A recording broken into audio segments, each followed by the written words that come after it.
네, 우리는 이 매일 성경의 본문을 따라서 마태복음을 함께 묵상하고 있습니다. 마태는 1장과 이 2장에 예수님의 탄생과 어린 시절에 대해서 이야기를 합니다. 그런데 오늘 3장부터는 시간을 훌쩍 넘어서 예수님의 공생의 사역의 시작을 알리는 사건들이 기록되고 있습니다. 성경에 보면 30세 이전에 예수님의 생애에 대해서는 거의 언급되어지지 않고 그 예수님께서 그 공생의 기간 있죠. 3년의 그 공생의 기간만이 예수님의 사역으로서 이 복음서를 가득 메우고 있습니다. 그것은 예수님이 이 땅에 오신 분명한 목적이 공생의 기간을 통해서 이루어지고 있기 때문인데요. 특별히 이 예수님의 사역을 다루기 이전에 오늘 본문에 갑작스럽게 등장하고 있는 한 인물이 있습니다. 바로 세례 요한입니다. 우리 함께 1절을 읽어보도록 하겠습니다. 시작.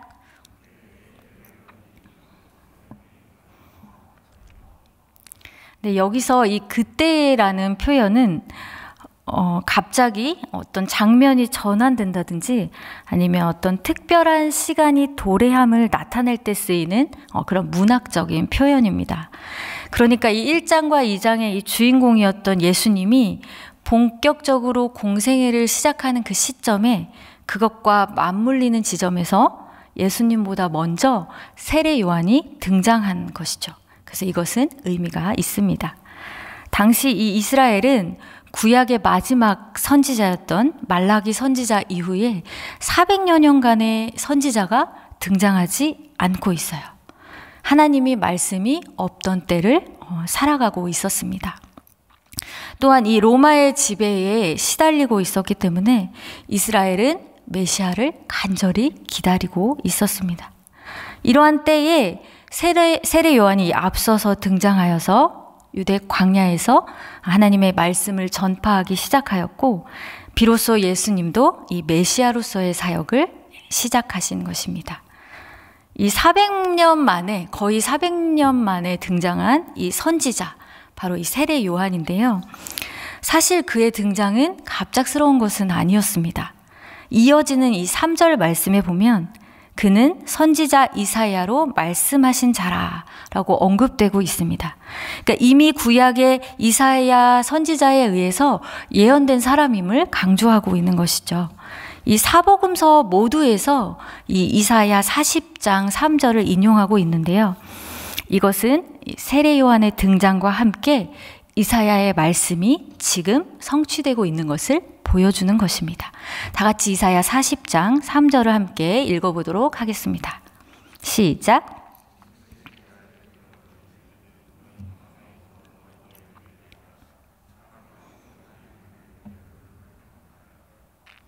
네, 이 예언된 이사야 말씀을 통해서 세례 요한은 자기 세대, 그러니까 이스라엘 백성들에게 말씀하시는 하나님의 그 소망을 발견하게 됩니다. 이 본문은 문맥상 살펴보면 하나님이 자신의 준비한 길을 통하여서 바벨론 그 포로들을 다시금 돌아오게 하신다는 그 약속이 담겨져 있는 그런 말씀이거든요. 그런데 1차적으로 이미 이스라엘의 포로 기환과 이 회복을 약속을 했고 성취되었습니다. 그러나 아직 이 약속은 완전히 성취된 약속이 아니고 또 앞으로 미래에 성취될 하나님의 말씀이라는 것을 세례 요한은 이해하고 있었어요. 그래서 하나님께서 이제 이스라엘 백성들을 긍휼히 여기셔서 회복하시고 구원하실 그 예수님께서 이 땅 가운데 임하실 것이고 또 이미 임하셨음을 확신하고 그리고 선포하며 여호와의 길을 준비하고 있는 것입니다. 말라기 4장 5절 그리고 6절에도 이렇게 예언하고 있습니다.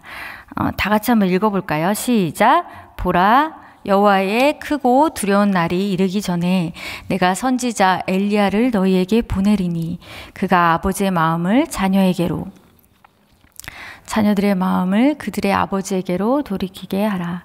돌이키지 아니하면 두렵건대 내가 와서 저주로 그 땅을 칠까 하노라 하시니라. 네, 말라기에서도 그러니까 구약의 마지막 말라기의 그 마지막 내용에서도 이 세례 요한 그러니까 이 선지자가 올 것이라는 것을 이야기하고 있는데, 바로 그 사람이 올 때에는 아버지의 마음을 자녀에게 알게 하고 또 자녀의 마음을 아버지에게로 돌이키게 하기 위해서 그 여호와의 길을 준비하기 위해 온 마지막 선지자로서 또 이야기를 하고 있습니다. 그렇게 이 유대 광야에서 메마르고 황량한 그 땅에서 이 세례 요한은 하나님의 구원의 메시지를 선포합니다. 무엇이라고 선포하고 있죠? 회개하라, 천국이 가까이 왔느니라. 이 회개의 선포는 당시 유대인들에게는 굉장히 충격적인 것이었을 겁니다. 그저 그냥 잘못을 고백하고 반성하고 뉘우침으로 그렇게 해결될 수 있는 문제일 것이 아니었습니다. 그렇다고 다시는 죄를 짓지 말라고 하는 어떤 도덕적인 권면도 아니었습니다. 회개하면 천국에 간다, 그런 의미의 내용도 더더욱 아니었겠죠. 이것은 회개하라, 이것은 하나님과 새로운 관계를 요구하는 것이었습니다.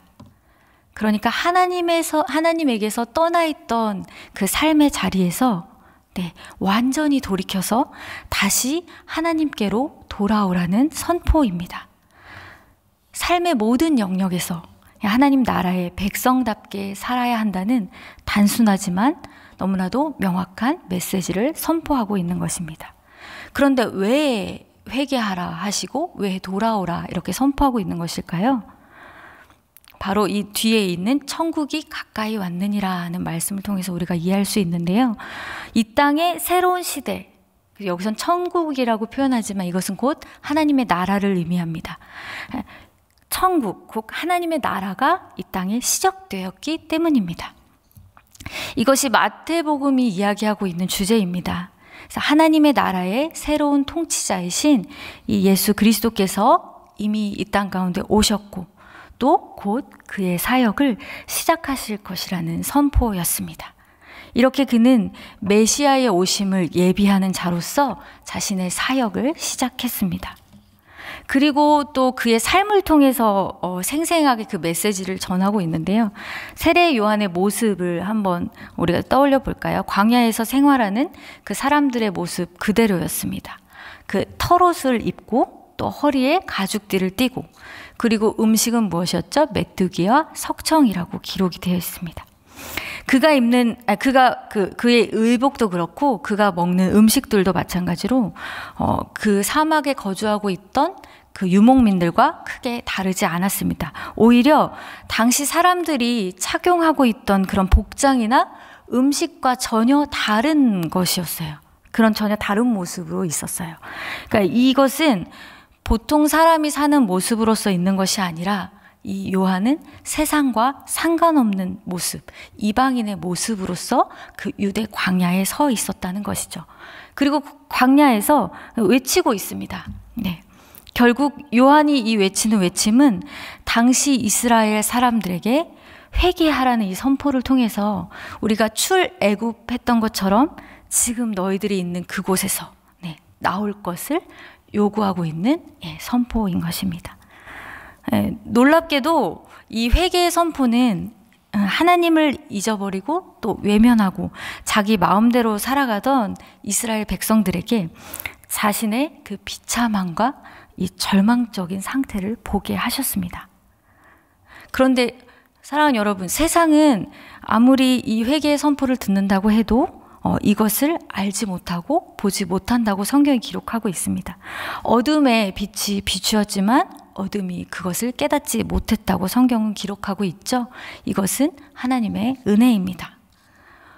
사랑하는 성도 여러분, 여러분들의 그 하나님과의 관계는 안녕하십니까? 혹시 하나님께로부터 너무나도 멀어져서 나 자신만을 바라보며 나 자신을 위한 인생을 살아가고 있다면 다시 한번 권면해 드립니다. 하나님께로 돌아오십시오. 나만을 위해 살아가던 그 자리에서 하나님께로 돌이키는 그 은혜를 하나님께서 오늘 이 시간 우리 모두에게 허락하시기를 간절히 소망합니다. 5절, 6절을 함께 읽겠습니다. 시작. 온 유대와 요단강 사방에서 다 그에게 나와 자기들의 죄를 자복하고 요단강에서 그에게 세례를 받더니. 네, 이 세례 요한의 출현과 이 선포된 메시지에 대한 사람들의 반응이 놀라웠어요. 아까도 말씀드렸지만 많은 사람들이 자신의 죄를 보기 시작했다고 했죠. 그리고 예루살렘과 온 유대와 그리고 요단강의 사방에서 다 광야에 있는 요한에게 나아오기 시작했다라고 기록합니다. 아마 그들 모두가 요한을 선지자라고 생각하고 또 그중에는 혹 요한이 메시아가 아닐까라고 기대하는 사람들도 아마 있었을 겁니다. 이 뒤섞여 있는 기대와 이 열망들이 그들을 광야로 이끌었습니다. 그리고 그들은 요한에게 나와서 자기들의 죄를 자복하고 또 요단강에서 세례를 받습니다. 이 세례 요한은 마지막 선지자입니다. 이제 예수님이 오셨기 때문이죠. 그러면 이 마지막 선지자인 이 세례 요한에게 직접 세례를 받는다고 한다면 그것이 구원을 얻는 효력이 있을까요? 네, 아마 그 구약에 등장했던 모든 선지자들이 다 나타나서 한꺼번에 그 모든 세례를 베푼다고 하더라도 그 세례는 구원의 효력이 있을 수가 없습니다. 왜냐하면 그 누가 세례를 준다 해도 인간은 결국 죄인이기 때문입니다. 그래서 세례 요한은 오늘 본문 11절에서 이렇게 고백합니다. 나는 너희로 회개케 하기 위하여 물로 세례를 주거니와 내 뒤에 오시는 이는 나보다 능력이 많으시니 나는 그의 신을 들기도 감당치 못하겠노라. 그는 성령과 불로 너희에게 세례를 주실 것이요 라고 말하고 있습니다. 네, 사람들이 요한에게 세례를 받았지만 정말로 진짜 참 세례, 그리고 그 세례를 통해서 우리를 구원에 이르게 하시는 것은 이 뒤에 오시는 예수님의 세례가 진짜라는 것이죠. 자신은 낮추고 또 예수 그리스도를 소개하고 있는 요한의 모습을 살펴볼 수 있습니다. 근데 그렇다면 세례 요한이 왜 물로 이 세례를 베풀고 있습니까? 구원의 능력도 없고, 그리고 예수님만이 이 성령과 불로 베푸시는 이 세례를 우리에게 주실 수 있는데, 우리를 그 구원의 능력 안에 머물게 하실 수 있는 분은 예수님밖에 없는데 예수님이 베푸시는 세례만 우리가 받으면 되는 것이 아닌가, 이런 질문을 하게 될 수도 있을 텐데요. 이 세례 요한에게 세례를 받는 사람들 모두가 예수님을 알게 되어서 세례를 받은 것은 아니었습니다. 단지 그들이 그 자신의 죄를 알았기 때문에 이 세례를 받은 것이에요. 그러니까 이것이 의미하는 바는 아까도 이야기했지만 지금까지 우리가 살아온 방식, 그리고 지금까지 살아온 모든 삶이 잘못되었다는 것을 좀 발견했다는 그런 의미를 뜻합니다. 그리고 또 지금까지 살아온 길과는 또 전혀 다른 길을 가겠다라는 어떤 의미와 의지가 담겨 있는 것입니다. 세례 요한은 회개하라, 천국이 가까웠느니라 라고 외쳤습니다. 이 외침에는 어떤 의미가 포함되어 있을까요? 지금 너희가 가는 길은 천국과는 전혀 상관없는 길다라는 그런 의미를 담아 하나님께로 돌이켜라, 온전히 돌이켜라 라고 선포하고 있는 것이죠. 그렇게 본다면 이 세례를 받는다는 것 자체가 나의 인생에서 또 세상에서 복을 받고 성공한 길로 가는 것이 아니라 이제 이런 선택을 하는 거죠. 고난이 비록 기다리고 있다 할지라도, 그리고 그 어떤 고통과 손해를 보는 결과가 있는 길이라고 할지라도 우리 주님이 함께 하시고 또 주님이 걸어가시는 그 길이 바로 참된 생명의 길이기 때문에 그 길로만 가기를 원합니다 라는 마음으로, 그런 마음으로 달라진 사람들에게만 이것이 해당되고 있다는 것을 우리가 알 수 있습니다. 그러니까 세례를 받았느냐 받지 않았느냐가 중요한 것이라기보단 우리가 어떠한 마음으로 달라져서 또 그 마음으로 우리가 살아가는가, 그것을 중요하게 보는 것이죠. 또 오늘 본문에는 또 이 여러 무리가 있었지만 또 다른 한 무리를 소개하고 있어요. 바로 많은 바리새인과 사두개인들이었습니다. 10절과 9절을 함께 읽어보도록 하겠습니다. 시작.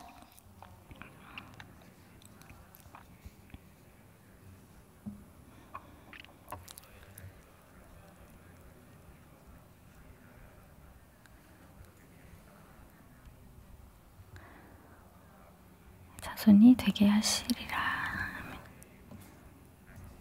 이 돌들로도 아브라함의 자손이 되게 하시리라. 네, 요한이 바리새인들과 사두개인들이 오는 것을 보고 대뜸 무엇이라고 이야기합니까? 독사의 자식들아 라고 이야기하고 있습니다. 그래도 이 선지자인데 또 하나님의 길을 앞서 예비하는 좀 거룩한 자인데 너무 지나치게 하는 표현이 아닐까요? 그렇게 생각할 수도 있을 것 같은데요. 우리 또 독사의 자식들아라고 표현하는 그 말이나 단어가 사실 쉽지는 않잖아요. 그런데 예수님도 이 세례 요한과 동일하게 뒤에 이제 예수님이 하시는 말씀에 이런 동일한 말을 하고 계십니다. 그것을 생각해 본다고 하면 적어도 이 세례 요한은 예수님과 그 일치된 뜻 안에서 이것을 말하고 있음을 우리는 생각할 필요가 있겠죠. 바리새인과 이 사두개인들은 그 외적으로 보기에 독사의 자식들이라고 불릴 만한 그런 어떤 행동을 하는 사람들은 아니었습니다. 오히려 율법을 실천하고 하나님의 말씀을 지키기 위해 애쓰고 힘쓰는 그런 사람들이었어요. 그리고 뭐 그들의 도덕성도 마찬가지였고 어떤 지식이나 종교적인 위치에 있어서도 모든 것을 갖추고 있는 아주 완벽하다 말할 수 있는 그런 사람들이었어요. 부족함이 없었어요. 그런데 이것이 바로 독사의 자식이라고 불리는 이유가 되었습니다. 그러니까 이들은 모든 것을 갖추고 있어요. 그래서 부족함이 없죠. 아브라함이 그들의 조상이기 때문에 그들의 구원은 또 이미 확보된 것이라고 생각을 합니다. 그런데 그러한 생각들로 인해서 자신들이 용서받아야 하는 존재라는 것을 생각하지 못하는 것이죠. 이미 내 마음은 하나님을 향하고 있고 하나님이 기뻐하시는 것을 내가 행하고 있기 때문에 그 내 마음의 돌이킴을 받아야 한다는 것 자체를 생각하지 못하고 부인하고 있는 그런 마음입니다. 의식조차 하지 못하는. 네. 이렇게 바리새인과 사두개인들은 강한 자기 확신에 붙들려 있는 사람들이었습니다. 자신들은 선하고 하나님의 백성이기 때문에 하나님은 자신들만을 반드시 구원하신다는 그런 확신이 있었어요. 그리고 이처럼 그들에게는 그들만의 하나님이 존재하고 있었고요. 그들만의 하나님, 그들이 알고 그들이 만든 그 하나님으로 그저 고정되어 있었습니다. 그럼 이들이 알지 못한 하나님은 어떤 분이셨을까요? 때문에 이 사랑하는 아들 예수 그리스도를 이 세상에 보내시고 십자가에 죽게 하시는 그 하나님, 그 하나님은 그들의 하나님이 될 수 없었던 것입니다. 그들이 예수님을 믿지 않고 예수님을 거부하는 거죠. 네, 이 바리새인과 사두개인들은 이 하나님의 말씀을 자신을 감추고 치장하는 용도로 사용을 했습니다. 하지만 사랑하는 성도 여러분, 하나님의 말씀은 우리가 감추고 있는 모든 것을 드러내시는 말씀, 생명의 빛과 같은 말씀입니다. 하나님의 빛이 어두움에 비추면 어떻게 될까요? 그 어두움은 그 모든 것을 다 잃어버리고 빛으로 밝혀지죠. 곳곳 구석구석에 예를 들면 우리 집 장롱 뒤에 있는 구석을 그냥 보면 보이지 않지만 조명으로 비추었을 때 그 저 안에 깊은 곳까지 밝게 드러나 보이는 것처럼 이 빛이 우리 가운데 임하였을 때, 하나님의 말씀이 우리 가운데 임하였을 때 그러한 일들이 일어난다는 것이죠. 우리가 감추고 있던 모든 것들이 하나님 앞에 드러나게 됩니다. 그런데 이런 상황에서 이것이 드러날 때 이 진심으로 하나님의 빛과 말씀에 반응하는 자들은 그 죄를 하나님 앞에 자복하고 하나님 앞에 나올 수밖에 없죠. 이 말씀 앞에 나의 죄악이, 나의 연약함이 낱낱이 드러나는 것이 은혜라는 생각이 듭니다. 그것을 드러내 주실 하나님, 그 하나님을 우리가 바라볼 수밖에 없는 자리로, 그 은혜의 자리로 우리를 초청하시는 또 하나님의 빛의 일하심이 아닐까 생각이 들었습니다. 그것이 우리에게 있는 축복입니다. 사랑하는 성도 여러분, 요한은 사람들에 의해서 충분히 높아질 수 있는 그런 환경에 있었어요. 네. 그러나 자기 자신에게 주목하지 않고 예수님께 주목하는 예수님의 그 길을 예비하는 자였습니다. 자신의 사역이 어디까지나 이 메시아의 길을 준비하고 예비하는 자라는 것을 너무나도 잘 알고 있었습니다. 그래서 자기 자신을 낮춤으로 예수 그리스도를 높이는 삶을 살았습니다. 우리도 이 땅에서 마찬가지로 예수의 길을 준비하는 자들입니다. 여러분들도 믿으십니까? 어저께 그 2부의 설교 말씀을 들었을 때 그 영광을 우리가 취하는 것이 아니라 우리가 그 영광을 심는 자들이 되어야 된다라고 말씀을 하셨는데, 그러니까 정말로 우리가 예수님의 길을 준비하는 자들로서 어떤 화려한 하나님의 말씀도 화려한 수시거나 어떤 장황한 설교로서 나 자신을 드러내는 그런 모습이 아니라 단순하지만 명확한 복음, 하나님의 말씀으로 우리 예수 그리스도의 오실 길을 준비하고 또 우리 앞에 놓인 하나님의 일들, 우리의 사명을 기억하는 그런 삶으로 나아가는 우리들 모두가 될 수 있기를 간절히 소망하고 축복합니다. 네, 함께 기도하겠습니다. 네, 하나님께서 우리를 부르셨습니다. 무엇으로 부르셨습니까? 예수님의 길을 준비하는 자들로 부르셨습니다. 네, 그 길을 평탁케 하는 자들로 부르셨습니다. 하나님이 어떻게 우리에게 역사하실지 모르지만 우리는 하나님이 오시는 그 길, 하나님께로 우리가 가는 길은 단 한 길밖에 없지만 하나님 예수 그리스도께서는 여러 가지 다양한 길로 우리들에게 오실 것입니다. 네, 우리는 그 길을 준비하는 자들이 되었으면 좋겠습니다. 네, 내 옆에 있는 하나님이 어떤 사람들을 나에게 붙여주셨습니까? 하나님이 나를 어느 곳에 있게 하셨습니까? 그곳에서 내가 하나님의 길을 준비할 수 있는 것은 무엇입니까? 함께 오늘 말씀을 묵상하고 또 생각하면서 하나님께서 주시는 그 깨달음을 얻고 또 그러한 삶의 자리로 나아가는 내 시간이 되기를 원합니다. 그리고 또 오늘 각자의 가지고 나오신 기도 제목을 가지고 또 예배를 위해 또 이후에 우리의 삶의 모든 순간들을 위해 다 같이 기도하며 나아가시겠습니다. 기도하시겠습니다. 거룩하신 아버지 하나님, 오늘도 하나님께서